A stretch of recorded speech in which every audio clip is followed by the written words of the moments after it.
All right, we've changed the location because we had to go get food. So we are in the ultimate Brendan Fraiser review, part 3. This is the top tier. Yes, these are the last 3 tiers. Yes. Oh no, I should have unlocked this before. Well, we had to stop and get food because I've been at work all day and I didn't eat anything all day today. Mm-hmm. And I was like, we will continue this, but I need to get something in my stomach. I was in August. Give me a second. Mm-hmm. I don't remember where I got a burrito. Mm-hmm. Which I'm ashamed to admit is a reference. Because I'm in Chaz cosplay. Because someone at the factory, I already told you this off camera. Mm-hmm. I've never worn a bandana before. And then there was like a joke, and they were like, "Oh, try this on." And as soon as I put it on, I was like, "Oh my god!" Oh, I'm Chaz. Kind of look like Chaz a little bit. I thought it was covering up your lobotomy scar. Oh well, that. But yeah, that's why like my hair's wavy and like I got the I did my best. Yeah. This is just a closet cosplay. This is all just stuff I had, and that's also why I have the burrito because I don't have a gun with hot sauce. But okay, so we left off. We had just finished the solid section. So the last 3 are easy rewatch, deploy in case of emergency, and the sleep playlist. Okay. So starting with easy rewatch, I have rewatched most of these movies several times. I assumed that you would have. Right. Because that's the thing is like it didn't take me almost 3 months to only watch all of them once. I did rewatches. I watched other movies in between. I had started Doom Patrol somewhere along the line. So yeah, easy rewatch. Okay, so that has, and I didn't expect that this was gonna make it, but Dickie Roberts' former child star. Okay. Which, when I initially mentioned it to you, you kind of implied it was gonna suck. Yeah. I wasn't a fan. That's fair. Blast from the Past. Okay. Kids in the Hall, Brain Candy. We finally got there. The first Mummy movie, because my brain tells me it's sugar. School Ties, Encino Man, and Pawn Shop Chronicles. That's another one I gotta make you watch. So, alright, I guess we'll start back with Dickie Roberts. I am so mad that I like this movie. Okay. I don't know why I like it so much. I mean, it's David Spade, right? I've always liked him, but I do not like a lot of stuff that I've seen him in because it is that, like, secondhand embarrassment that I don't like. A lot of the Chris Farley stuff that he did, But I really liked him in this. It's such a dumb premise. He was a child star, so he never had, like, a proper childhood. And he's now going to miss out on, like, a huge role that everyone in Hollywood wants because they don't think that he knows how to play a normal guy. Yeah. So he's like, oh, I'll just relive my childhood. And he hires a family to, like, treat him as their kid, basically. And that sounds like a horrible premise. And to be completely honest, it kind of is. But I still had so much fun with this movie. I know you didn't like it. You can talk about why you don't like it if you want. I think that it was better than the other one. There was another one that was like sort of like Dickie Roberts, but it was about a kid, like this ugly guy whose dad was a porn star. Okay. And then he like has to like it's like Born to Be a Star or something like that. Okay. And I got the two of them mixed up, I think. Okay. So this one I didn't hate it. Sure. But I also was just like, I don't need to go back to this one. It's like Benchwarmers was another one that was like Adam Sandler type movies, that's totally understandable.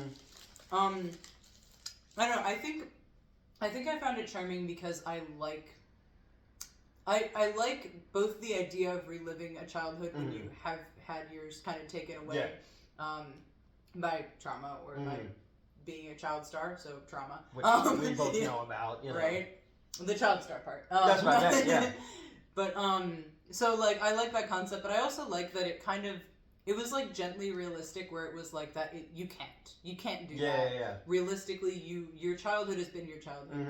But, you know, it works out, like, he does learn how to be a little more normal, and he kind of embraces the fact that he's had, like, a fucked up life, and, you know, and, like, it's just really sweet, and he was like if Corey Feldman wasn't a complete and total weirdo. Is he? Oh, Corey Feldman? I didn't know. Oh yeah, he's a fucking weirdo. Okay. I thought because he's in this too. Yeah. Which was super funny because my face blindness kicked in real bad, and I messaged. I was like, who I forget what exactly I said, but he's got like bleached hair, but then like the bottom half of it is dyed. Mm-hmm. So I was like, who's got the like reverse shadow root? Mm-hmm. And Neil was like, that's Corey Feldman. Yeah. And I was like, oh, the Feldman. Yeah. But no, it was a very, very fun movie in general, and I like the vibe of it. Like I said, like it's simultaneously like you can't go back and relive your childhood, but like gently, like it's like, hey, he did kind of get to, and it's like a found family-esque thing because initially when he's hired, it's a mom, a dad, and like the two kids. And the dad hired him. The mom did not know about it. He had actually not told her anything about it, but he had liked David Spade's character, Dickie Roberts, when like the old show, right, that he was a child star in. But turns out that guy's a huge fucking asshole, and like he ends up running off with Dickie's like ex-girlfriend, and but then it works out because then Dickie like gets to be with the mom, and like the kids love him, and it's a sweet ending. And then oddly enough, a child star called me the other day. Oh. I didn't tell you about this? I don't think so. You know who Kirk Cameron is? He was on that show Family Ties back in the day. His best friend on the show was Skippy. Skippy was in the movie Trick or Treat with Ozzy Osbourne and Gene Simmons, the heavy metal horror movie. Yeah. Mark Price played Skippy. He's a touring comedian, and a friend of mine gave him my phone number and was like, you should call Newt about the theater. So I wound up having so he's like telling me, I was like, dude, I don't want to be weird. I was like, are you Skippy? And he's like, yeah. I was like, I fucking knew it. Like, so I had an hour-long conversation with child star Skippy. That's awesome. But yeah, so I found this movie to be, again, I'm like mad that I like it because I don't know. I don't know that I would say it's like a super quality movie, but I just it felt good to watch, and I don't know. I like the message of it. Who did he play in it? Oh, he plays himself actually. Oh, okay. So Dickie is he's trying to, so the part that he wants to get, the one that everyone's trying to get, is he's trying to get in contact with Rob Reiner. Okay. Because he's the one who is casting it. And so he's like, fuck, I need a connection, right? Do you want my burrito? She was staring like dead at it for a second. She's just fat and stupid. I know, it's fine. Yeah. So Dickie initially like rolls up to Alcoholics Anonymous and like to try to like connect with a celebrity, but then he ends up going to what he thinks is another Alcoholics Anonymous, but it's actually because in reality, because this was also 2003, Afton, Brendan's real life wife at the time, was pregnant, so they were at some sort of like pregnancy yoga or whatever the fuck. I forget what it's called. It starts with like an L or something. Loga. Yes, exactly. So, Brendan pretty much immediately is like, so you want to talk to Rob Reiner about the part? And he was like, yeah. Which, side note, there's also a moment where, cause they're like, oh, Dickie hit on Afton like a couple years ago or whatever. But Brendan still is like, yeah, I'll make a call. So he gets him the meeting with Rob Reiner. So that's the whole thing with Brendan's part. It's not a big part. This is one of his cameo bits. But, yeah. Okay. I don't know. All right. There you go. That was his part in this. But I had fun with the movie. And I've always kind of really liked David Spade. So next is Blast from the Past. Which I enjoyed. I obviously love this movie. God, anyone I know who's seen it loves it. For those who don't know, Brendan plays a guy who grew up in a bomb shelter. His dad is like, I would say not necessarily conspiracy theorist, but he's a prepper. That's what I was looking for. He's a prepper. So it's Christopher Walken, right? Yes. And then his mom is Sissy Spacek. Yeah. Yep. So in 1962, right? It opens on the Cuban Missile Crisis. Sissy Spacek is very, very pregnant, and there's a lot of pregnancy in these movies. Now that I'm like reading them off like this, so Christopher Walken has been building a bomb shelter in the backyard, and so they're having a party or whatever, and they put on the news, and it's like, oh, the Cuban Missile Crisis, right? So he sends everybody home, and as they're going down into the bomb shelter, a plane crashes in the backyard. So the bomb shelter is like, it's hot as fuck out there. So he's like, oh my god, the bomb was dropped. Yep. So for the next 35 years, while they're waiting for the half-life of the radiation to go away, so obviously now at the present day in the movie, it's, I can do math. 90. It's got to be, well, if it started in 62, I think it's 97 in the movie. Okay. They came out in 99. Yeah. So Brendan has been entirely raised, like he was born in the bomb shelter, and then obviously they open up when he's 35. That antique store we went to? Yes. Mm-hmm. He knows like nothing about the outside world except what his dad's taught him. At one point, Sissy Spacek slips up and says shit, and he's never heard a curse word before, right? So he's like kind of like 50s mindset in 1997. But his dad has like a heart attack or some bullshit. I don't know. Christopher Walken's a real dickhead in this. Yeah. So he has to go up and get supplies because initially Christopher Walken goes up and... Was this also the plot of that video game? What video game? Fallout. Oh, yeah, I guess. Is Brendan Fraiser the prequel to Fallout? Obviously. Yeah, so it used to be like a nice suburban neighborhood, but obviously by 97 it had been like bulldozed and was like there's like a porn shop up there. There's like a bar right there, you know. So Christopher Walken goes up to see how everything is, see if it's safe, and he runs into all this like degeneracy or whatever, and is like, no, we have to stay down. Like they've rebuilt society all awfully. Like we gotta wait until it's decent again. Sissy Spacek is so done. Dude, she has been wanting to leave since like 65, honestly. They're all gonna laugh at you. Right. But yeah, so she sends Brendan up to get supplies. He is obviously very fascinating to everyone he runs into because like he comes out, he's never seen the sky before. And then he runs into a black woman, he's never seen a black person in real life before. How about a black baby? Probably not a black baby. Alright. He is nice to the black woman. I just... It's not a Brendan Fraser period piece without a slur here too. So anyway, he was doing it for you, right? You have to watch the last episode for that joke. Still getting over that joke. Anyway,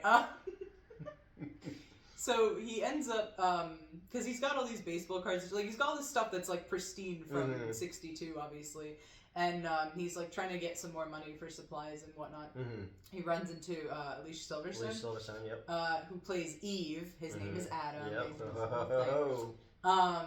And at first, you know, she's very cynical, like what the fuck, you know. She doesn't really want to help him, but he's about to get scammed, so she helps him with that, and then he just kind of latches onto her.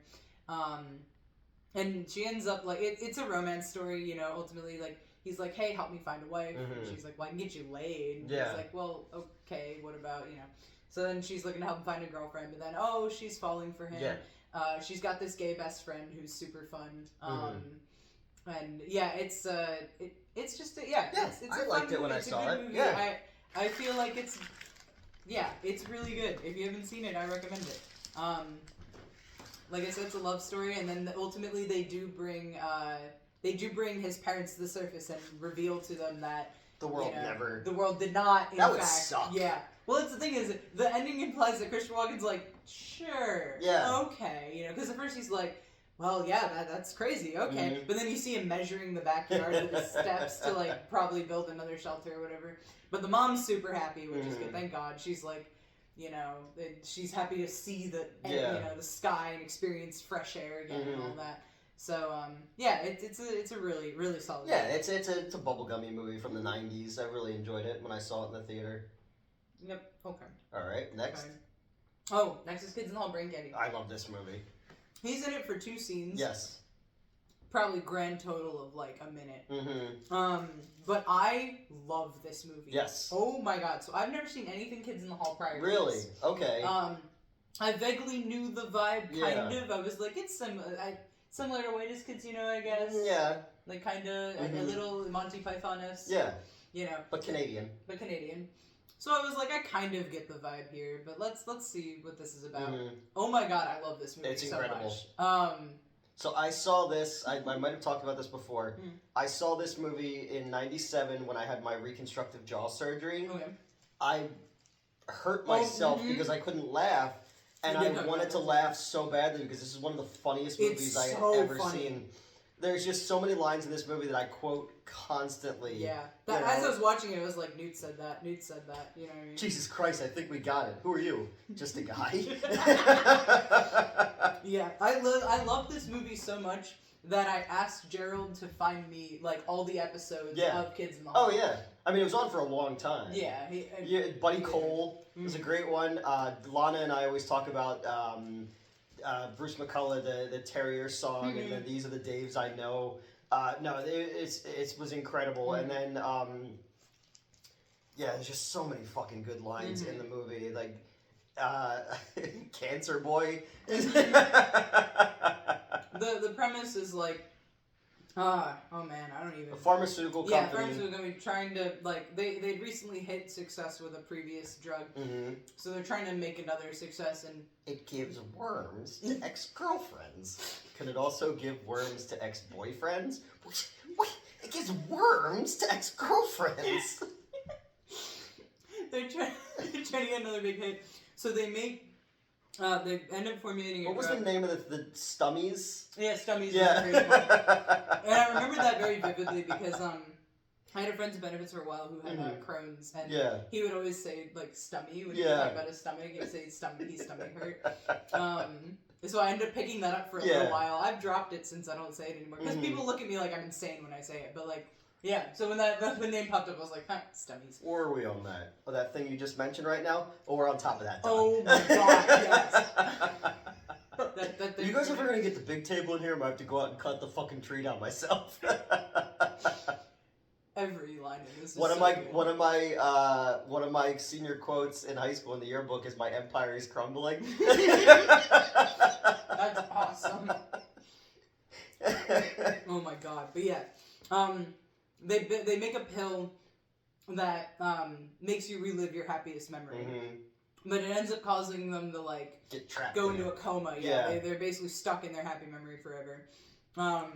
Brendan is part of the placebo group, and he knows this because he's breaking out from the sugar. Yeah, and they're like, shut up and take it, right? He steps on his foot and smacks him, puts in his mouth, or no, puts in his mouth, and then smacks him. Like, all right, sure. I like watching him get a little beat up. Yeah. And then later, he's in the second gay orgy. Yes, yep. Holding a cage. And I was like, are we really doing that reference? Are we really implying that Brendan Fraser currently Anyway, I just saw... Because it was so funny, because I thought it was just that one scene. But I was really insistent on watching the entirety of whatever he's in, even if he's only in it for a second. Because I'm insane, I guess. Yeah. But I also just really loved this movie. So, yeah, I'm like, wow, that guy's really tough. Oh my god, does he have an empty cage? Oh my god, that moment, and then he just runs off, and I was like, what the fuck was that? So, yeah, but it's so fun. It is a great movie. Oh my god, I was laughing so irreverent, so hard. So fucking weird. Yeah. We used to, at one point, Happiness Pie was my ringtone. And then also, very good movie for my face blindness, because it worked out that I didn't fucking recognize anybody. Yeah, because they're all playing different characters, so I was like, I had correctly nailed the guy who plays the singer. I think he also plays Cancer Boy. Bruce McCullough. Yeah, I thought he was attractive, so I managed to... I caught that he was the singer and, like, one other guy. He plays, like, 5 The cops, he's like, toast fucking. And he's like, I don't think so. It's either you fuck or get fucked by toast. That movie is so funny. Hard muscles. I'm gay. I forgot if that was part of it. Oh my, because I'd seen that out of context ages ago, and I was like, what? Because they're all like, he's gay, and they're like, who cares? Yeah. Oh my god. Where's Dad? He's upstairs masturbating to gay porn again. Again. I was in the shower. Honey, I'm so happy you're home. It's just like overly like.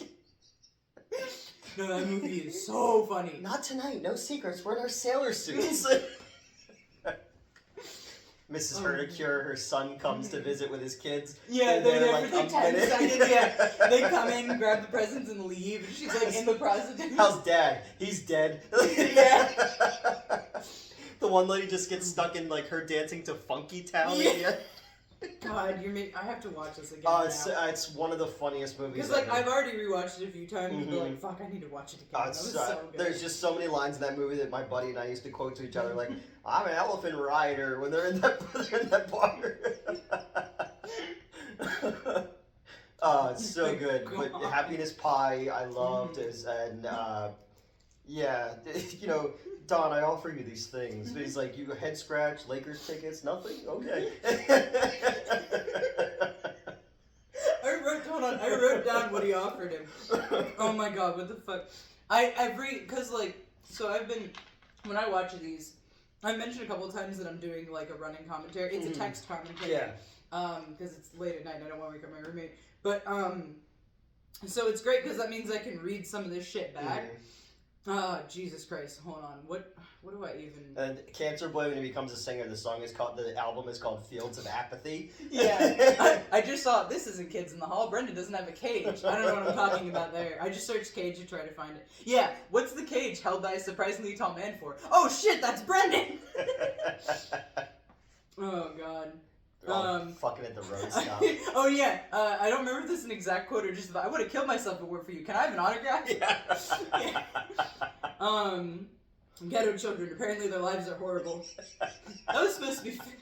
Sorry, I'm just seeing all these I just wrote reverse conversion therapy. Toast fucking. Yeah, there's the toast fucking thing.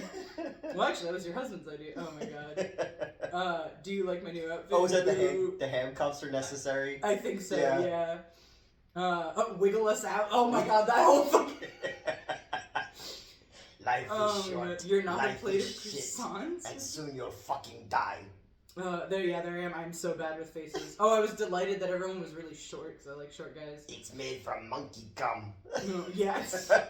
Yeah, there it is. You mean that thing you mentioned just now? Yeah, we're right on top of that. I've done that so many times at Screenwave when Ryan would be talking. I would think about that scene.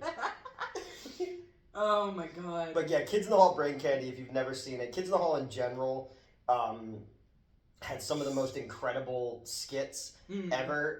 And it was like one of those shows that like really leaned into like gay characters. Yeah. And they would do this thing on there where they're like, they'd have like these like Canadian guys and they would be like, hey, we really like your show, but we don't like all the gay stuff. And like, oh, well, the Canadian broadcast company makes us put that in there. Totally. Oh, and it was Scott Thompson, who's the gay guy. He has one where he's talking about the show gets moved to LA, and he's like, everyone was wearing an AIDS ribbon except for me and Don Cherry. He's this like really racist like Canadian hockey guy, but I like that he's the gay one and he refuses to wear it. The cup of water is still so goddamn fun. What the hell am I talking about? I don't even know. Cup of water. I said, I recognize the song being the same for Organized People. He's sleeping in the office, LMAO. I mean, between the two, I can only take one. I don't know what I'm talking about. The cup of water is still so goddamn funny. I can't tell these two apart. These are the same men. Help. My face blindness was having a good time with this. It ends with the kids like flying away with balloons or something. Yeah. Oh my god. What else we got? Okay. So many. If you've never seen that, we should just do a straight up just review of that movie. Yes, I'm so down to do that. Down to do that because I have so many episodes of the Kids in the Hall that I'm obsessed with. Oh my god. There's a skit that makes no fucking sense about sausages, and it comes out being almost like Kafka-esque. Okay. But it's like this guy who works at a sausage factory. He's in love with this woman, and this is his father is just this old man who's just like sausages, and he's like drooling. And oh god. No, thank you. Oh, it's awful. Jeez. But then there was also it's the same episode my buddy and I used to quote all the time.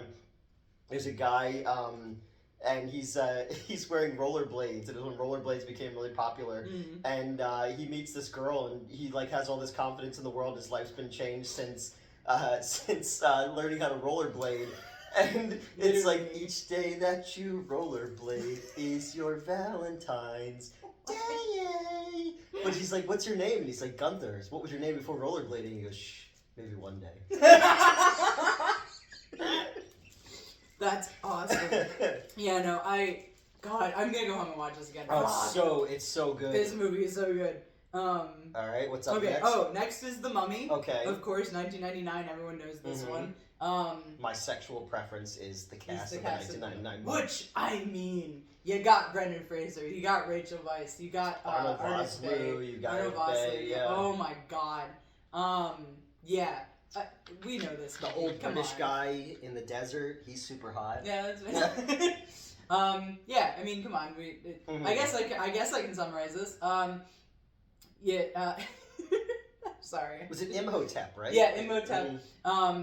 You know, is brought back. He was cursed when he was mummified. Jesus, I'm not describing this well. Because my brain's trying to start in the middle, and I'm like, go back, thank you. Yeah, because we see that he's taken the Pharaoh's mistress, or well, not taken her. Like they're taken with each other. My brain went like way archaic for some reason. But you know, he gets killed because no one's allowed to touch the Pharaoh's woman, and then she kills herself. But then, obviously, because he's committed such a great crime against the Pharaoh, he's cursed, mummified, alive with a whole bunch of scarab beetles. I watched like some of the behind the scenes stuff, and it was they were talking about how they made the scarab beetles. Yeah. It's so cool. I like the behind the scenes stuff. For that point of time, the CGI was actually like surprisingly well done. Yeah, they put a lot of effort into it. Because the Mummy to that point had been Boris Karloff, basically, or Peter Cushing and Christopher Lee. It was this lumbering mummy, and they made it into more of an adventure. Yeah, they definitely more like a. And I remember when I saw it the first time, not liking it. Really? Only because like. Were you comparing it to the? Because Karloff? So I'm comparing it to the Karloff one, or even the Hammer Films ones. And I was like, well, Mummy is basically just a zombie. I wanted something more like that. But then it grew on me more. And then from seeing the second one, I was like, oh man, the first one's a fucking masterpiece. I really like the dude who has all of the other religious symbols just in case. Fucking Benny, yeah. Yeah. That scene is obviously genius. Just all of it's so beautifully crafted. But Imhotep. And didn't he almost really like get strangled? Yes, everything says he like almost died or died and got resurrected.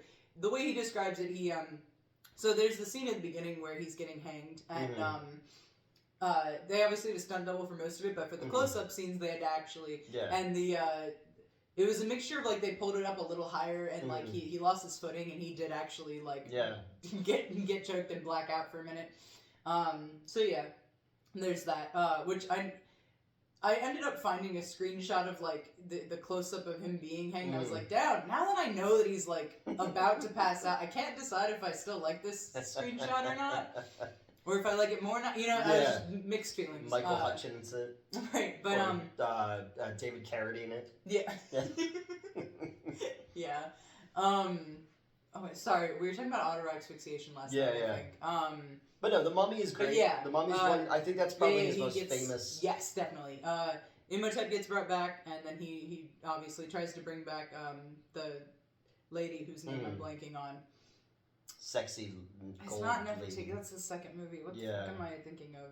Jesus. Because in the original, she's the reincarnation of the main girl. Which they put that in the second. Yeah. Yep. Which I didn't hate that. I think the first time I watched it, I was like, but then I rewatched it. And just the fact that you knew it was like a backdoor pilot for the Scorpion King, I was like, oh, it should be its own thing. See, I didn't know that. That was the thing. Like, I know nothing about the Scorpion King. But I liked the other mummies. I liked all the adventure stuff. Like, I liked when I like the stuff of him like screaming back at the mummies and stuff like that. There's a lot of fun stuff where you go, oh, like Brendan Fraser would have been a 1940s adventure star. Yeah. You know, he would have been like an Errol Flynn type of character. And he gets a few, like he's had a few adventure type roles, and he's always so good in them. I feel like he should have gotten more. And you always see stuff like now that The Rock plays those type of characters, like Brendan Fraser would have done that better. You know? Easily. No offense to The Rock, I guess. I'm not a fan of his acting. I do want to see the movie he's got coming up where he's an MMA fighter. Okay. It's based on a true story, and I've seen the story about that guy. Okay. So I'm interested to see how he handles a like weighty, dramatic role. Okay. Yeah, that'll be interesting. But no, I genuinely like The Mummy, and The Mummy got made only because Bride of Chucky made so much money that like Universal was like, let's get back into horror, you know? That's great. No, I really like the first one. The ride's cool too. Oh yeah. At Universal Studios.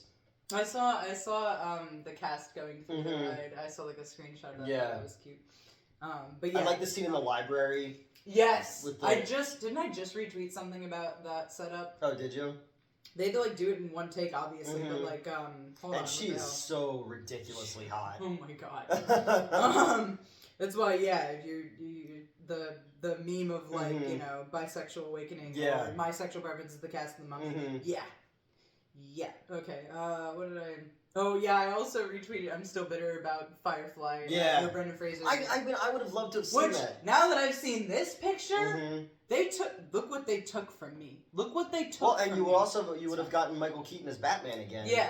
You know, and it's a direct sequel to Batman Returns because Batgirl makes her cowl out of Catwoman's that she steals from evidence in the thing. So that's kind of the only thing that wouldn't make sense is that J.K. Simmons, who was Commissioner Gordon in Zack Snyder's Justice League, would be Commissioner Gordon in this, but he's younger than Bruce Wayne, so it doesn't really, you know. Yeah. Oh, there it is. The iconic bookshelf domino scene from The Mummy was filmed in one take. It involved 12,000 books, and any mistake would have required a full day to reset and reshoot. That's crazy. That's crazy. Yeah. This is just a random tweet I saw, so I guess I don't know how it is. That makes sense. We rewatched this for the other show, and I hadn't seen it since it was in the theater, and I was like, I don't know. And I rewatched it, I was like, I'm actually charmed by this movie. Yeah, it's very charming. Yeah. It's very, like, I don't know. I feel like it balanced adventure and horror so well. And there's a lot of the stuff that they did CGI that they wouldn't have been able to do had they done it as a straight horror movie. Like, I even like the sand cloud with the face in it and stuff. So yeah, it was cool. Very obviously phenomenal movie. So next is School Ties. Okay. This is one of his earliest roles. I think it was 92. This is Ben's favorite. Yeah. He plays a Jewish guy who is going to I think a Protestant school. I don't remember. One of those. I saw this one in the theater. I know that in 92 I saw this in the theater. What did you think? I liked it. It was a lot. The trailer made it out to be like not this. Like I remember the scene in like he's standing in the rain like yelling, but like the trailer. So the trailer made it out to be more of like this like guys thing, and then it becomes this like thing. I was like, oh okay, I wasn't expecting that. Plus I was in second grade, I think. Oh, so fair. Yeah, I guess I didn't think about that. But it's that's interesting because it's not really that like the boys club. And that's also got Ben Affleck and Matt Damon in it. Yes. And I did not recognize Ben Affleck for way too long. Because the same year he also did Buffy the Vampire Slayer. Oh, okay. No, because so I recognized Matt Damon pretty quickly, or at least I was able to figure out. Yeah. But like, I thought Ben Affleck didn't speak till like halfway through the movie. He's in like 6 scenes prior to that, and I just did not. My brain just did not. He's very doughy looking back in the day. Yeah. I'm also very very bad with faces, but well, he's sitting right next to Brendan. I didn't even see him. I was like, I know Ben Affleck somewhere in this movie. Like sitting right next to him. Right there, yeah. But it's everyone's very anti-Semitic. Yes. I think I referenced earlier. Happy Yom Kippur. Right. By the way. Yeah. Matt Damon drops a hard R that I did not expect, but it's not a negative one. He's saying that Brendan must be part black because he can dance really well. But he does not say black. So that was a backhanded compliment. It was startling to say the least. I did not expect that. Because like going in and knowing it was about like, you know, they were going to be anti-Semitic time, I was like, okay, I'm expecting that. And then that was out of nowhere and I was like, okay, sure. Whatever. I guess that had to be in the script. He reevaluated his life and he went and became Jason Bourne. Yes, exactly. But no, very very good movie. It obviously it's tackling something kind of heavy, but I don't know. I like how aggressive Brendan is in it. He's very like he stands his ground very consistently. But I guess like the main plot of it is there's like a really strong honor code or like honor code for like tests and whatnot. Yeah. Matt Damon ends up cheating on his exam, and then around then they also find out that Brendan is, I almost said gay. Brendan's Jewish. So they, you might be a little confused on some things. A little bit. I mean, hey, the other time that he played someone Jewish, he was also gay. Okay. So that's why. That's what. No, every gay man, when they find out they're gay, gets lifted onto a chair. That's your coming out moment. Fucking hell. But no. So there's like a whole thing because he saw Matt Damon cheat, and so did somebody else as well. But that they're keeping. Excuse me. They're like trying to keep it quiet because Matt Damon's family is like a really well-known alumnus of the. It's like a whole thing. Yeah. So now there's a bit where they're like, can we trust Brendan because he kept the fact that he's Jewish from us? And then some of them are very much like, well, he's Jewish, so we can't trust him. Yeah. But then also that's what I always say. Right. But then also other people are like, well, no, he's been nothing but good. Like just because we found out this about him doesn't mean that he. So it's interesting. I like the way it's handled. But they killed Jesus. Yes, they killed Jesus. But yeah. And you know how religious I am. Of course. So yeah, I like the way they handle the plot. It's I don't know, it's really good. I liked it a lot. I'm always happy to rewatch that one. Encino Man, his Another first one. like big hit. Yeah. Also 92. I saw this twice in the theater. That's completely reasonable. We went on Friday night and then we went on Saturday night to the Echo Multiplex. I'll never forget that. Yep. For those who don't know, Brendan Fraser plays a caveman who has been frozen. And then Sean Astin and Pauly Shore dig him up and like introduce him to the the 20th century. Yep. And it is so fun. It is just so fun. This is one of those quintessential early 90s snapshot movies. Oh, definitely. It's weird because I put this is what 92, and then Airheads was 94. Yeah. And they are such snapshots of that particular zeitgeist. It's always hard to think about that time period and not think of those two movies. That's totally fair. This is a blast. First of all, introduced me to the concept of Pauly Shore, which I talked about in the last video. He fascinates me to no end. I do not know what to do with this man, but I am just so fascinated because I've now seen him in Encino Man. Obviously, I saw last video I mentioned 2 other movies of his that Brendan cameos in. And I also saw, my roommate randomly showed me an older Pauly Shore doing some like... Well, he used to be an MTV VJ.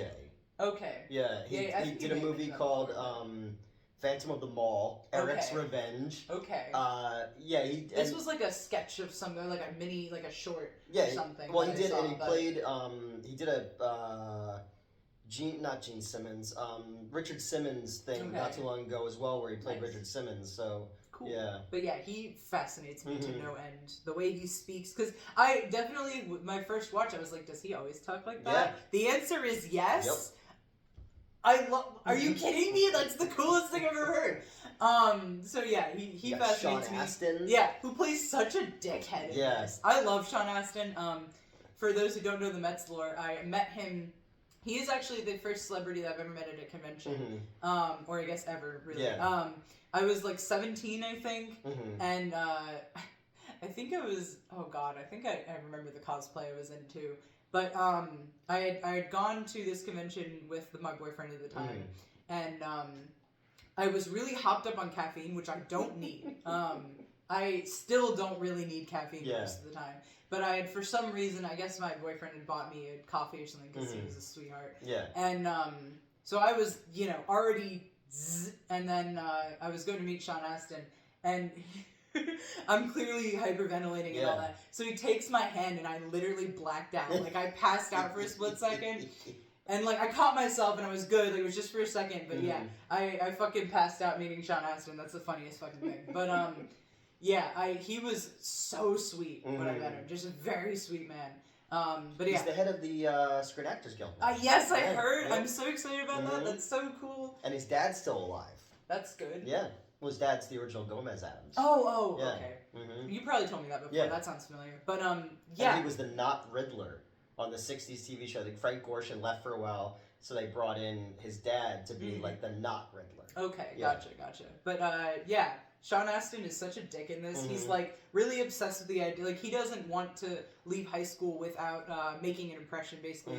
And he's also still pining over this chick that they were, like, childhood friends, but now she's super hot and popular. Yeah. And so his whole thing with the caveman, with Link, with Brendan Fraser's character is he's like, oh, we'll use him to be popular, basically. And so it's like, and then Pauly Shore just wants to hang out with him. Yeah. He's like, this guy's cool, right? But they gotta like teach him like, you know, the modern food processes, you know, not putting your mouth under the slushy machine. Well, technically he got taught to do that, if anything. But yeah, and they're like teaching him how to like speak and all that, and it's just very charming. He's also like very like, I want to say like horny in like a kind of a sanitized way, because you know he beelines to women and like he grabs the one chick and you know, he has to be taught like, hey, that's not cool. Yeah.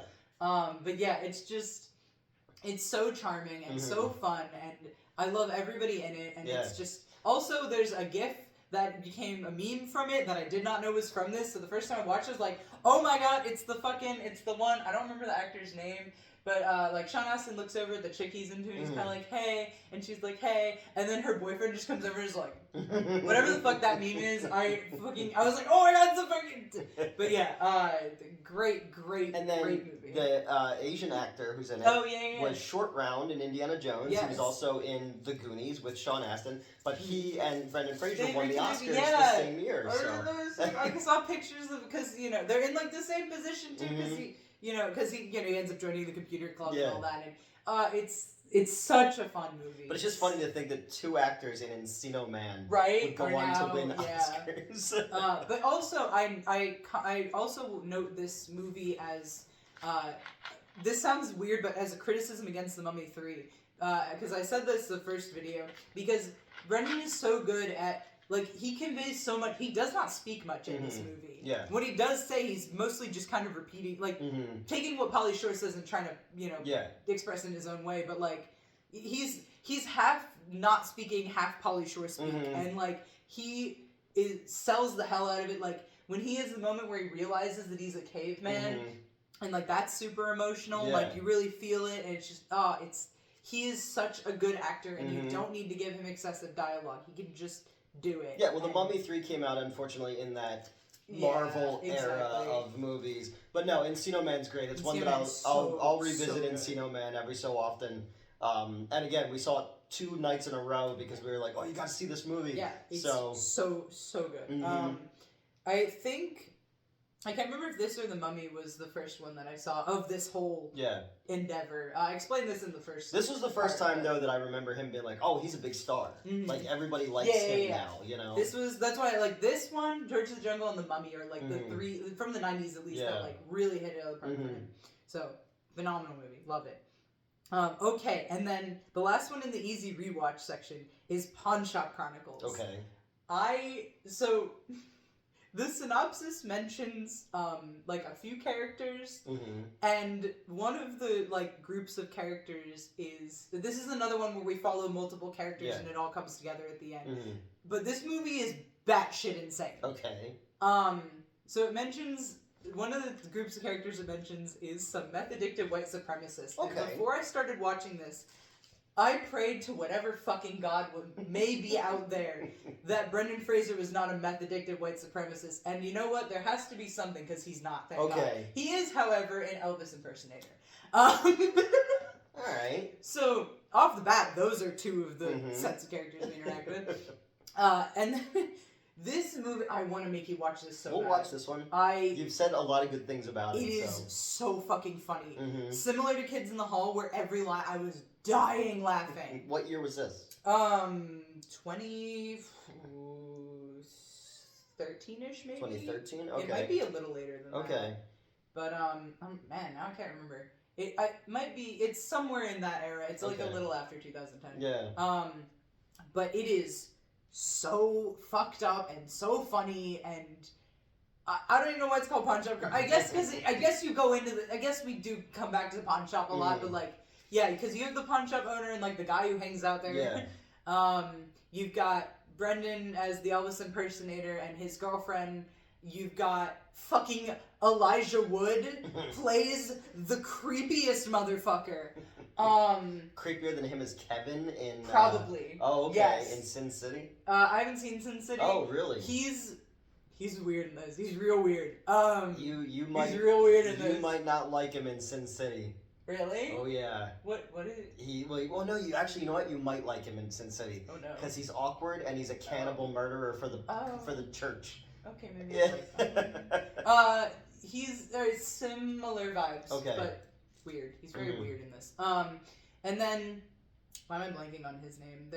There's also a guy who's trying to he intersects with Elijah. Okay. He's looking for his missing wife, who was kidnapped like however many years ago or whatever. But it's fucked up too because we're introduced to him and he has just gotten married again. Okay. But then he sees in the pawn shop he sees the like custom ring that he got made for his wife who had been kidnapped, and like ditches his new wife.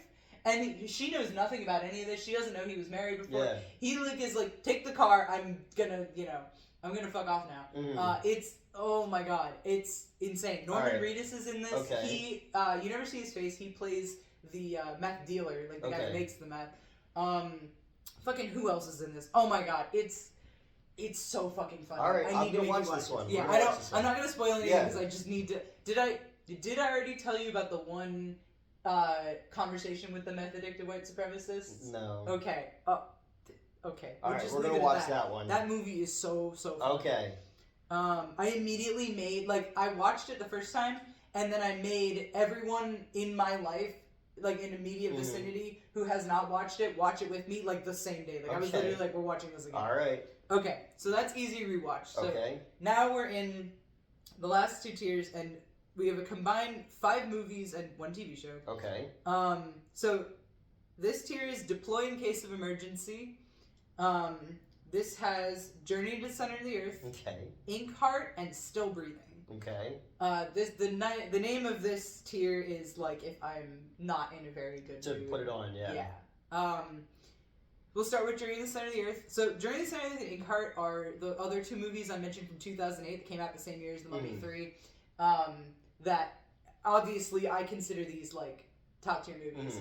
Now, a lot of this is nostalgia. Both of them. I remember having Journey to the Center of the Earth at the Pittman Theater. Okay. Yeah.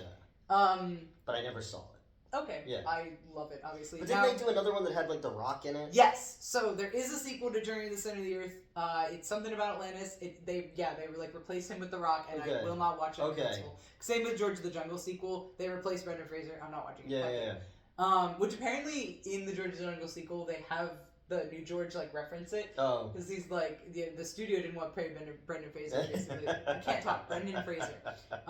So I'm like, I appreciate that. I respect that. Yeah. But I'm still gonna watch it. But yeah. So Journey to the Center of the Earth.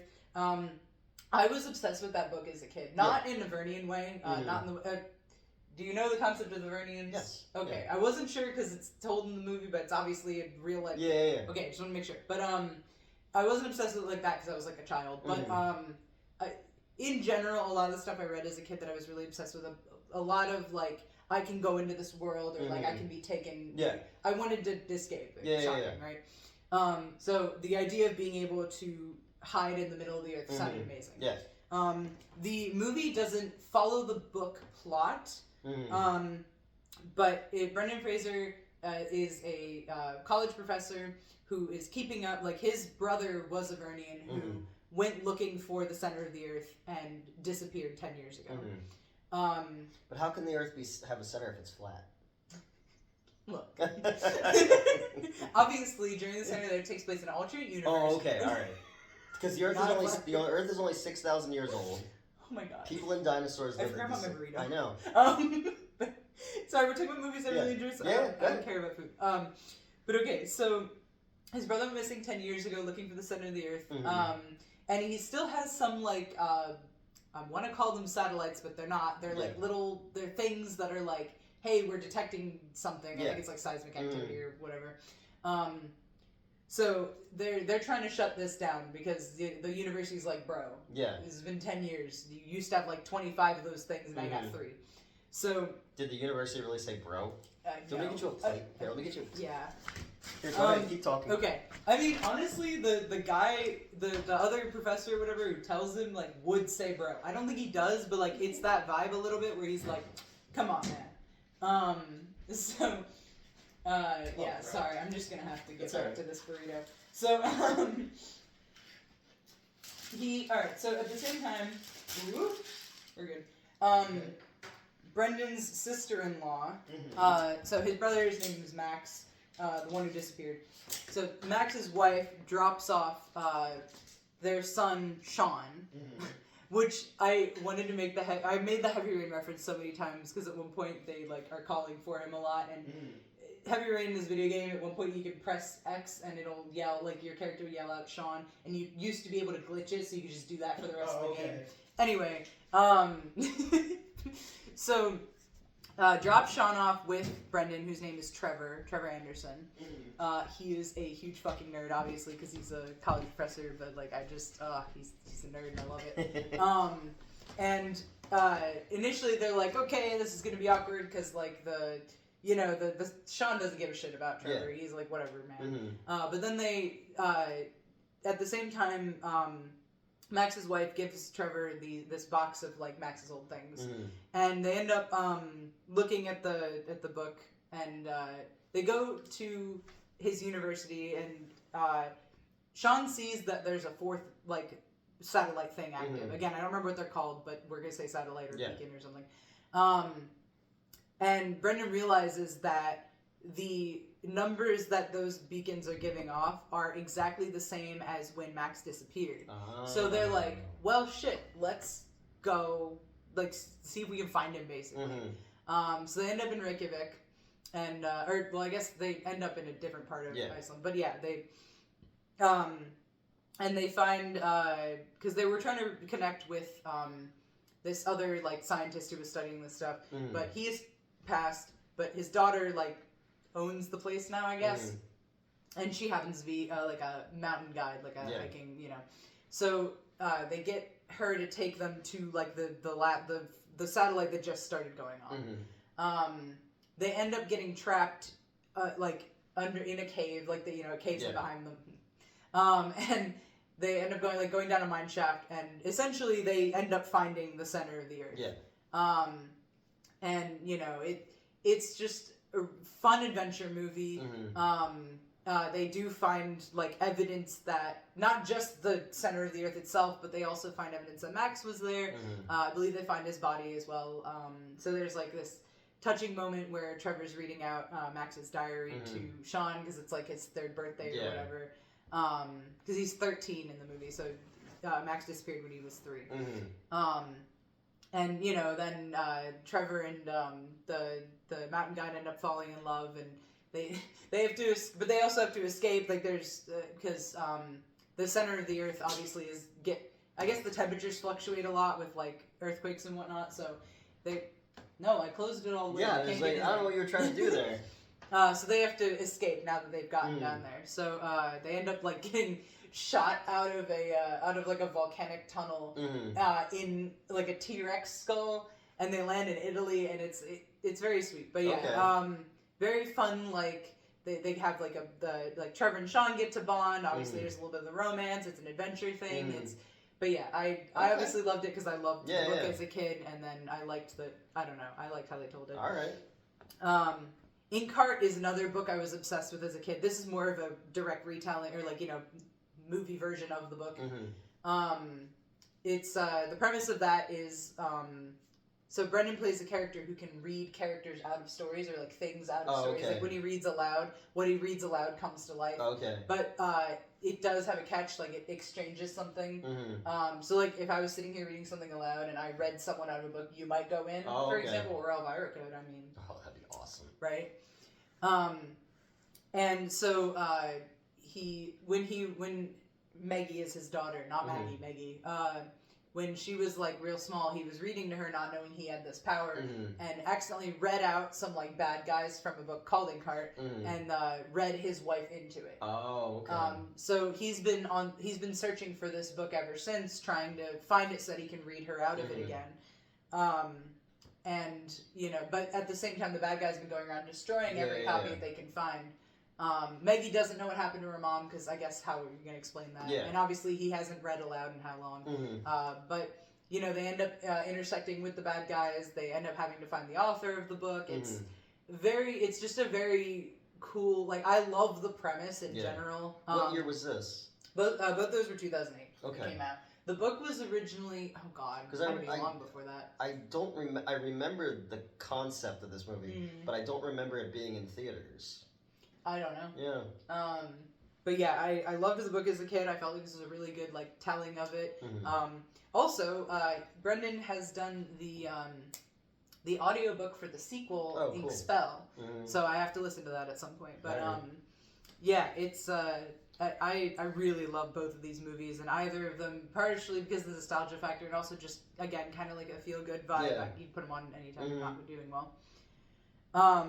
Still Breathing, I did not expect to be this high. So, are you familiar with this movie at all? Okay, this is like 97. Only thing is, it's after midnight. Push keep down a little bit. Sorry. Because I forget that people live across the hall. That's fair. I'm getting all excited. I'm sorry.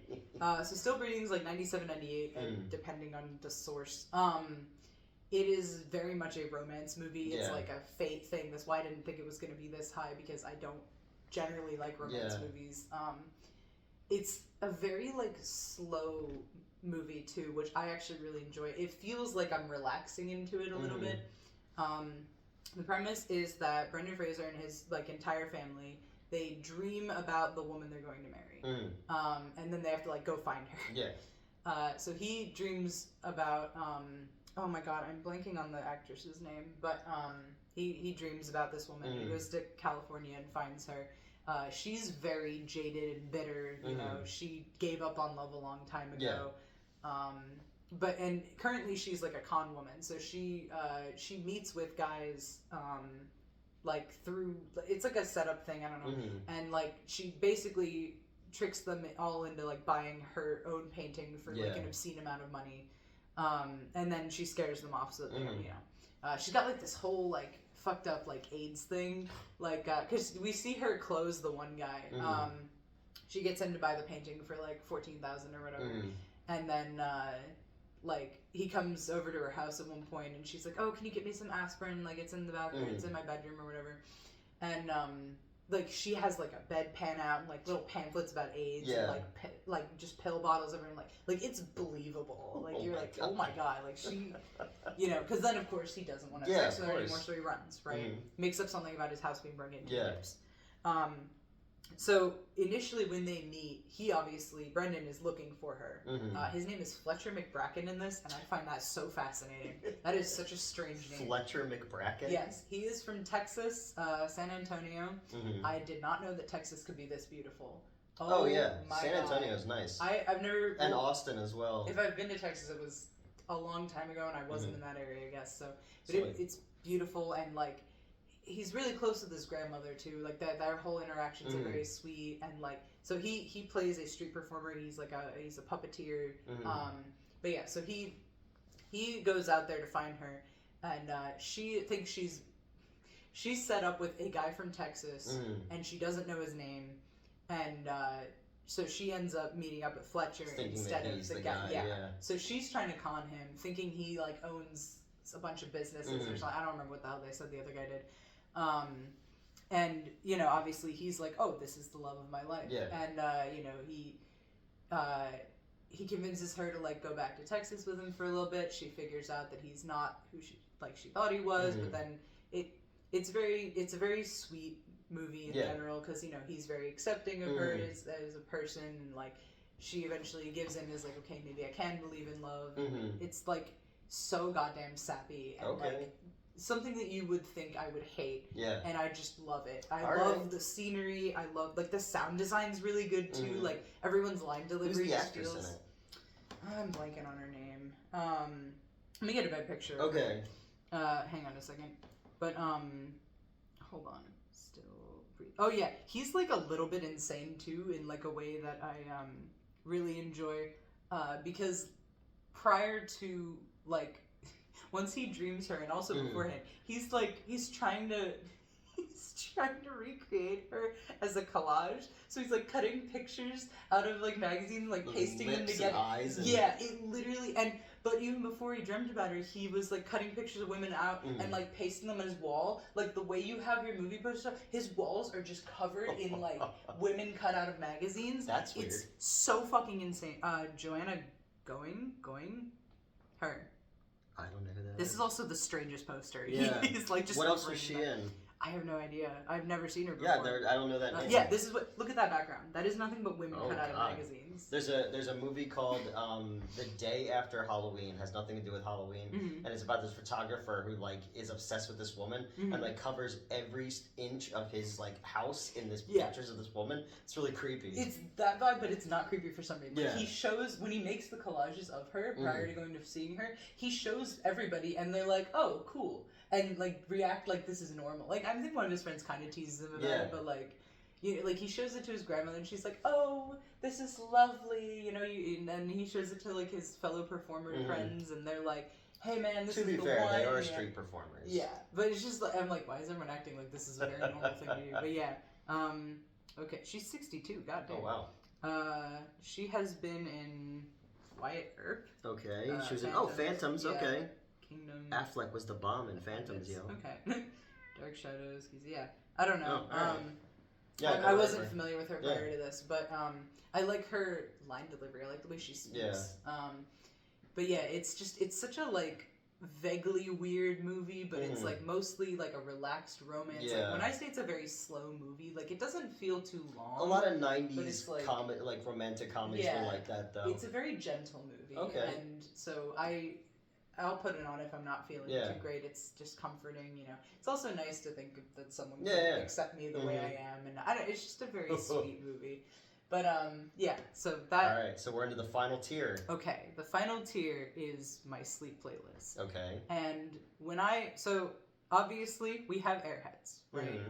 Which we did a whole review hour episode on. Go watch that. Don't be a bitch. I'm trying to make her bite me. But... No, I know. I'm kind of rolling with it, sir. You want to bite me? You want to bite me? Sniff, sniff, sniff, sniff, sniff.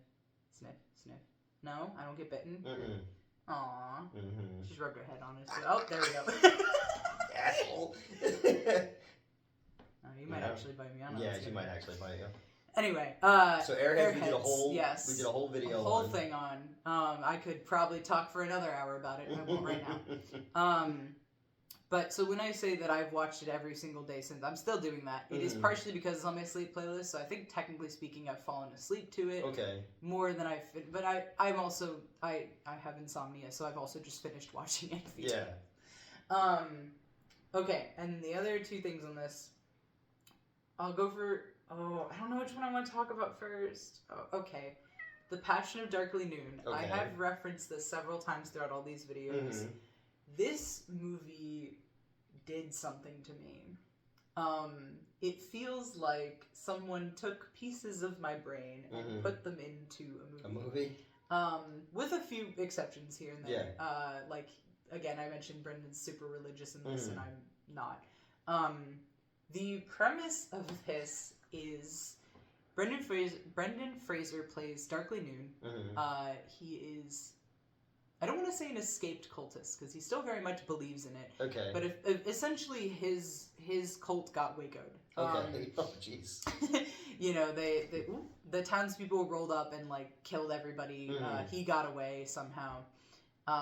Gerald kind of has a theory that maybe that means that he killed everybody. I don't think so necessarily, but I'm putting it out there. This movie, a lot of the criticism of it is that it's, like, trying to be... like Twin Peaks-esque. Okay. So, I'm just... If I think of, like, a weird thing, I'm going to mention it just because this movie could have a lot of different interpretations. Yeah. But so, he escapes from being killed with the rest of his group and is picked up by Jude, the guy I mentioned, same actor as Mrs. Winterbourne. And Jude... So, Jude works for The Undertaker... in the wrestler? Town. No. Oh. The Undertaker in town. I'd be crazy if Undertaker was in this, dude. Mark Calloway fucking showed up. I don't even know what I'd do. Paul Bearer. Yeah. And my brain immediately did the Paul Bearer voice. Yeah. Said, like, my brain, like, started. I'm like, I'm not imitating him. But, and then you have Ashley Judd is, she basically lives in the middle of the woods with Viggo Mortensen. Okay. Who plays a mute guy named Clay. Okay. So Jude brings Darkly to Ashley Judd's name is Callie. And buffering. Sorry. I've always liked Ashley Judd too. I hate her in this. Oh, really? Sorry. Okay. I can get into that. Off the bat, I initially didn't hate her so much. She's in a really fucked up movie called Bug. Okay. With Michael Shannon, and it's about two people in a hotel, this seedy hotel room, who are slowly going insane. Okay. It's fucked up. It sounds like there's a little bit of this, because this is kind of fucked up too. So you are like a loaf of bread, right? At the time that Jude brings Darkly to Callie, V goes off. Clay has fucked off into the woods. He regularly goes on these. I just processed. At one point, she says that Vigo refers to them as his walks in the dark, and then I just processed that he doesn't speak, so I'm trying to figure. It's fine. I've only watched this movie about 60 times. I guess, yeah. Or they could have like he mostly communicates in like clicks and whistles throughout the movie. Well, maybe really cool. She knows his clicks and whistles. I guess, yeah. Well, I mean, they've been together for how long? But they are not married, which is like a huge point of contention with Darkly because he's super religious. But anyway, at the time that he goes on these walks somewhat often, so at the time that Darkly is brought to Callie, Clay's out on these walks, and Darkly slowly sort of falls in love with Callie, like obsession. It's more of an obsession, really. Yeah. And I'm gonna be real. When the first time I watched it, I was like, okay, well, that's not her fault. And then the more I've watched it, I'm like, no, she encourages this. She's like constantly like teasing being undressed around him, or like, constantly like getting all close to him and trying to like, she's totally leading him on. And I don't normally say that. Normally if someone's like, oh, they're leading him on, I'm like, no, they're not. She's actually leading him on. She talks about Clay, but like in between, she's like clearly clinging to him, like to Darkly. And I'm like, so he gets obsessed with her. Eventually Clay comes back. I think he's been gone a week. In the movie, he's been gone for 5 days. He'd already been gone for 2 days prior. And obviously now things are starting to fall apart. Around then also, Darkly finds Clay's mom hiding out in the woods. Okay. And she tells Darkly that Callie's a witch. That like she came in and like killed her husband and like stole Clay from her. Yeah. And then Callie is like, that's not what happened. Like, obviously Clay just fell in love with me. And then she's Ashley Judd. Right. And then like, because her mom and her sister are the Judds. Yes. The singers. The dad did not die. Like, Clay's dad didn't, like, he tried to rape Callie and had a heart attack while doing so, and that's how he died. So isn't the other movie that the dad died while having sex on an organ? Yeah, that was younger and younger. But so, you know, there's a lot of like fuckery with like reality. Also, I keep thinking about the giant floating shoe. That I don't know what the fuck was going on with that. There's a shoe in the river. It's like sparkly. It's really big. It's Lynchian. Yeah, exactly. And I thought that Darkly was hallucinating the shoe, and then later on, Roxy is Clay's mom's name. Her dog dies, and they give it like a Viking funeral in the shoe, so I guess it's a real shoe. Especially also with the ending. Anyway, so Darkly's slowly losing his mind. He doesn't know what's real. He keeps sleeping in the woods randomly. Like, he wraps himself in barbed wire, which... Oh yeah, you told me about that, yep. Yeah, because, so the first time I watched this movie, I watched it alone because my friends were asleep, and I didn't think anything of that. And then... I had just finished the first watch and hit play again. Like, literally, it had just finished playing, and I hit play again. And Neil woke up and was like, hey, bud, what's up? And I was gone. I dissociated for 7 hours after watching this movie for the first time. And when I woke up afterwards, I was wrapped in barbed wire the same way he was. So when I say this movie did something to my brain, it did something to my brain. So, I don't know how I fell asleep in barbed wire also. Yeah. That's insane. But anyway, so yeah, Darkly loses his mind, wraps himself in barbed wire. Jude comes back a couple of times. He tries to, low key, this movie would be better if he and Darkly fell in love and ran off together. Okay. Not better in terms of my liking of it. I mean, like, better outcome. Yeah, Sorry, that's more what I mean. It wouldn't be better. That would just be the happy ending. But Darkly eventually snaps after Roxy kills herself. Because he starts hallucinating his dead parents, and they're like, there's so much sin in this forest, because suicide is a sin. So they're like, there's so much sin in this forest, you have to cleanse it. Like, they're basically, they put him on a religious mission. But it's also, they're hallucinations of his dead parents. Yeah. Not, but they're like, go cleanse this forest of its sin. Burn it down. So he paints himself in, like, red paint. And this is why I say that, like, the happy ending is that Jude rescues him, essentially.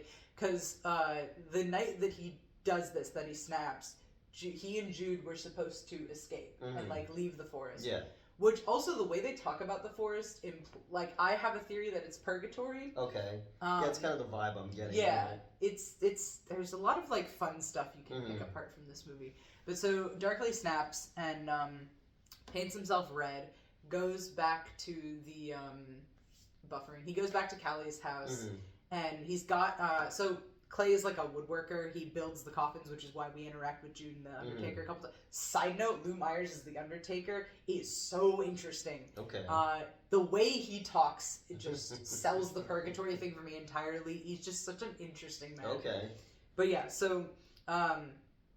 But at the beginning of the movie, Jude delivers this, like, giant chisel, essentially. So Darkly had stolen that, so he paints himself red, and he steals the barbed wire on him for, like, several days. Yeah. And he goes to Callie's house, and he starts attacking them with the chisel. And he does end up starting electrical fire and burning the house down. Yeah.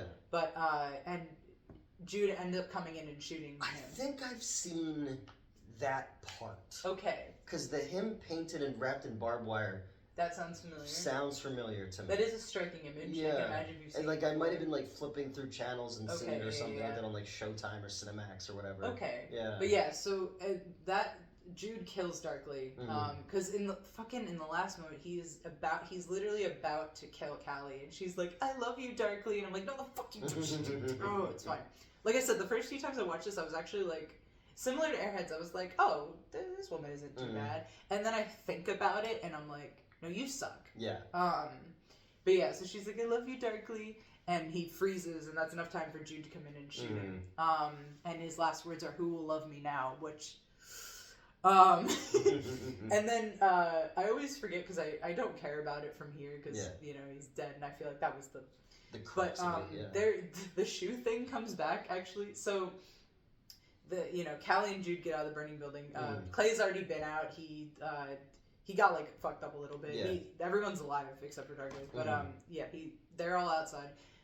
Overnight, the fire dies down, and then, like, part of a traveling circus rolls up. Like, it's like a family and a baby elephant. Okay. And which. Then I'm like, if this is purgatory, why is there an elephant? Like, what did the elephant do? Well, so it had premarital sex. Clearly. But yeah, and they're like, hey, looks like you've been through a tragedy. Like, our boat sank or whatever, and we lost our giant shoe, so that's what the shoe is. And then they're like, all right, well, let's leave. And, like, all of them just leave together. Yeah. And I'm like, I don't know what to do with that ending. It all came together, But yeah, it all came together. I think objectively, I don't think this is considered a quality movie, but it so perfectly fits into my brain. Because I didn't mention, like, the dead bird or any of that. Like, it's just, this movie just... Speaks to you. It speaks to me in a way that is so not concerning at all. But I mean, there's tons of movies like that just, like, they have things in them that... scratch certain itches within our own psyches. And this one was especially, I think the reason I ended up dissociating specifically is, like, any time Darkly went to do something, I would do the same thing in that instance. You know what I mean? Like, I was like, oh, yeah, I would take this. Like, I would do this. So it just really clicked with me, and then also, obviously, I've been in a rough mental state, so that wasn't good either, and it just... But yeah, so those two are, like, the two movies on my sleep playlist. Okay, and then what's the final one? The last thing. The culmination. Yes. Of the Fraiserverse. This is a compilation. So strictly speaking, this is the Scrubs episodes. This is a compilation that Gerald put together for me. He clipped out all the scenes with just Brendan and put them together. Into one, 25-minute... He did that all on his own? He's no Superman. Yes. But yeah, so he made this little, 25-minute compilation for me. We're good. And that's on my sleep playlist as well. I know that, strictly speaking, these are not a movie, but I wanted to talk about them anyway because, A, it's one of the earliest things I saw with Brendan that I, recognized him. I mentioned this before, I saw these when I was watching Scrubs a lot as a kid or whatever, or however old I was, and those episodes stuck with me. I didn't remember, I've subsequently gone back and, looked at other stuff with Scrubs, and I was like, I don't remember the taxidermy dog, I don't remember, a lot of, major moments I didn't remember, but I remembered these episodes. So he's in 3 different episodes. It's season 1, episode 22, season 1, episode 23, and then he comes back in season 3, episode 14.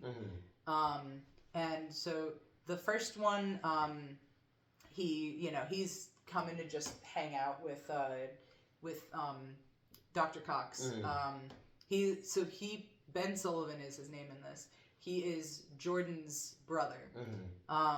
And when Jordan and Dr. Cox got divorced, Dr. Cox got Ben in the divorce, basically.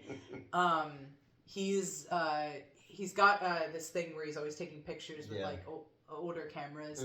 This is based in reality. Brendan does actually collect those cameras, and he isn't a photographer. I think his photography is pretty good, if I may say so myself. And so he rolls up, and they're just vibing. Initially he accidentally nailed a board to his hand. He's a little bit clumsy. Nail gun accident. Been there. Yeah, right. So then they're going to hang out, and then they go out to drink or whatever, and Dr. Cox notices that Brendan's hand is still bleeding, or I should call him Ben in this. Ben's hand is still bleeding. Gets him tested, and he has leukemia. We also get this really... I like because a lot of this episode takes place in JD's fantasy. Because he does that, for those who aren't familiar with the show. He'll play out a scene, and then you're like, oh, that didn't actually happen. So a lot of this episode is based on that, because earlier in the episode, we see that people in the hospital were fucking up other things. I think Turk almost accidentally does testicle removal on the wrong patient, and then there's this other, there are a couple mistakes here and there. Someone's told they're pregnant and they're not. It's a whole thing. So JD's like, well, shit, maybe this is not real too. So he goes through everybody. Is like, the intake nurse, no, this is correct. He walks through everybody to be like, does Ben actually have leukemia? And then, so that ends with it being like, oh, he doesn't have leukemia. But then, there's a moment where he's like, wait, why did you want to do this? And Ben goes, come on, JD, none of this is real. You know that. And then we cut back to where we were when he first walked in with the results. And it's like, oh no, Ben does have leukemia. The second episode, he gets treated. He goes through chemotherapy. There's a whole thing with Dr. Cox with that, because he, there's avoidance and that sort of thing. It handles but all these episodes handle everyone's mental state really well, I think. And ultimately, the chemotherapy is successful. He's in remission. He leaves. But then 2 seasons later, he comes back, and he is returned for buffering Dr. Cox's son's first birthday. This episode I have seen. Yeah. This is the one that everyone knows. And when he gets back, they're doing this whole, where have you been for the last 2 years? Because they can't, they had to acknowledge that they weren't able to get Brendan Fraiser back for a while. So, he's like, oh, I was on a tour of, which also they kind of imply he didn't actually go. So, he says that he went on his World Leukemia tour where he he visited a whole bunch of different countries. But then when he goes to show the pictures, they're very clearly from 10 minutes ago, and they're not it's him in front of a window or whatever. And I'm like, I don't think he went anyway. Sorry, these. So then it's revealed he has not had his cancer looked at whatsoever. He basically went into remission, just ignored it. So then they Dr. Cox is like, hey JD, I gotta run, I gotta do something for the birthday party. Can you get Ben tested, like some whatever blood test is, right? And at the same time, we're introduced to a character who's having like arrhythmia or something, and Dr. Cox says, he's not gonna die in the next 30 minutes. Take care of Ben. I'm leaving. And then when Dr. Cox gets back, someone has died. And, he's like, 20 minutes after you left, you went into cardiac arrest. We did what we could. Like, we couldn't resuscitate him. And then Ben walks up and is like, oh, bummer. And so, this one has a lot of, like, guilt themed into it because JD, was overwhelmed, but also, Dr. Cox is kind of feeling guilty but turning it on JD. It's like a whole thing. But Ben's trying to convince Dr. Cox to go to an event that is heavily implied to be Jack's the son's birthday party. And so buffering, I'm trying to figure out where to go from here. But Dr. Cox is like, no, because he says like, if I leave, like if I'm not here, people die. Which makes sense. The last time he left, someone died because he stays at the hospital for like 2 days straight. He's basically like, I have to do that. He's burying himself in work or whatever. And, but eventually Ben, like, gets into like, forgive JD for the patient that died the other day. He does a couple different things and then eventually convinces him to go to the event in question. There is also a subplot with Carla and Turk. Am I remembering his name correctly? Yes. There's a subplot there as well, but I'm just gonna tell the Ben parts. And this is the scene, right? They roll up and Dr. Cox is like, well, how come you're not dressed up? And Ben's like, hey, these pants don't have any holes in them or whatever. And this is when they finally point out that Ben has not had his camera on him since the death announcement. Because at the very beginning of the episode, they keep making fun of him for having the camera like throughout all 3 episodes. And at the very beginning, Dr. Cox is like, you still carrying that camera around? And he's like, till the day I die. And then this is when they finally point out, and they're, Dr. Cox is like, well, where's your camera? Aren't you going to take pictures? And JD walks up and is like, pictures of what? And Dr. Cox is like, well, like, people singing to my son, like, things like that. He's talking about the birthday party. And JD goes, where do you think we are? And Dr. Cox turns back around, you see that Ben is gone. And then you realize that we are at Ben's funeral. And he is the one who went into cardiac arrest at the beginning of the episode. So, crazy episodes for the characters involved. Just as a whole, they are fucking masterpieces. Every time this is another one, every time I watch them, I learned, like, literally the other day, I was paying attention to them again, and I noticed that when they get to the funeral, before they reveal it's a funeral, Ben says, thanks for coming. And I'm like, that wouldn't be the case if it was the birthday party. That would be Dr. Cox talking to him. But, oh my god, if you get Ben's funeral, it's fine. It's fine. And you obviously have, like, the Sixth Sense thing where you watch it back and you're like, oh, nobody else interacts. You almost get a moment where, why am I blanking on her name? The blonde chick. Elliot. She comes up and she's talking to Dr. Cox, and, he had just said something about everyone being incompetent puppets, so Ben's, like, puppeteering her, and at one point she turns around and looks straight at him, but, he does, he stops. And, so you think, oh, she saw him, and that's why he said, no, she didn't see anything behind her, and it's just like, oh my god, these fucking episodes are widely recognized by the fandom to be some of the best episodes. The saddest episode or tied with. And it's just like, and anytime, because I've been on the Scrub subreddit since, and everyone's like, anytime someone's like, who's your favorite guest star? Everyone's like, Brendan Fraiser. Like, there are a couple other mentions. I forget who, but someone plays like an OCD doctor that apparently that episode was really good. But, absolutely shockwave into this. I was never, like, a fan of this show. And I remember Christy made me watch his 3 episodes because she's like, oh, you like Brendan Fraiser? I was like, yeah. And I just remember, like, getting to that one and being like, wow. It's a gut punch. Even knowing, because obviously because I didn't know anything about it. Right, But even knowing, because I'd seen it back in the day, like, even when I watched it now knowing, it still fucking ripped my heart out, dude. It like... But it shows that he can do so many different things. Yeah.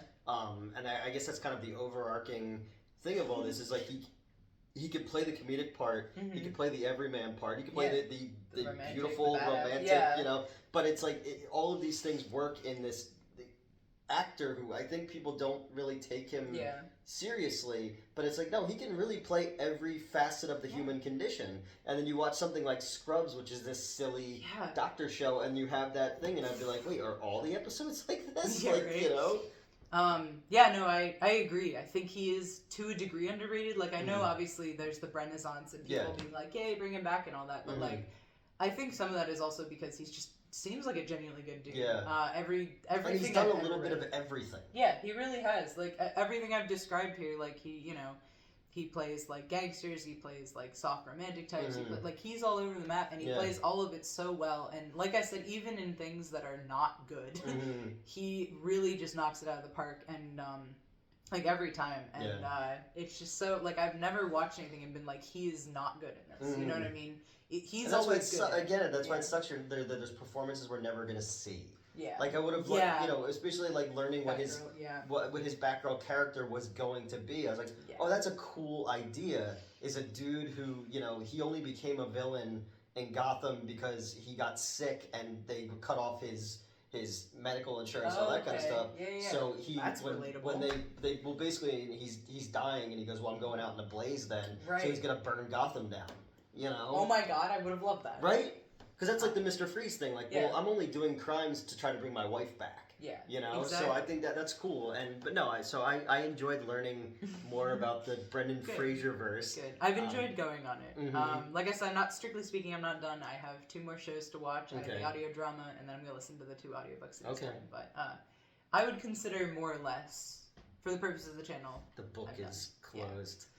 But until But we definitely need to do some of these other ones. I want to do a deeper dive into which one we want to do. Kids in the Hall, right? Yeah, that one and the pawn shop. Yeah, we'll make you watch Pawn Shop Chronicles. And then I'm gonna try and see if I can get us passes to Rental Family. Yeah, for Rental Family. I never remember which direction it is because it's rental. Yeah, the movie's Rental Family, and it is about a family rental service. I think I have the. Okay. Yep. Yeah. That would any closing thoughts? Oh man, I don't know. Like I said, I've started a spreadsheet. I noticed, movie-wise, 49% of the time his love interest is a blonde. Okay, and I think that is so interesting. Yeah. Yes. What else? I don't even know. I'm very glad I went on this journey, I would say. And we learned about Sirius Black. We did, Sirius Black. And the Black Baby, which I think are my 2 favorite movie characters ever now. A black baby that caused a train accident. All right. If any of these resonate with you, please feel free to. Is this another hour-long one? Yeah, it's an hour and a half. Whoa! Yeah. Holy crap! That's all I got. All right, that's all. Thank Brendan you for joining Fraiser. us. Bye. Bye.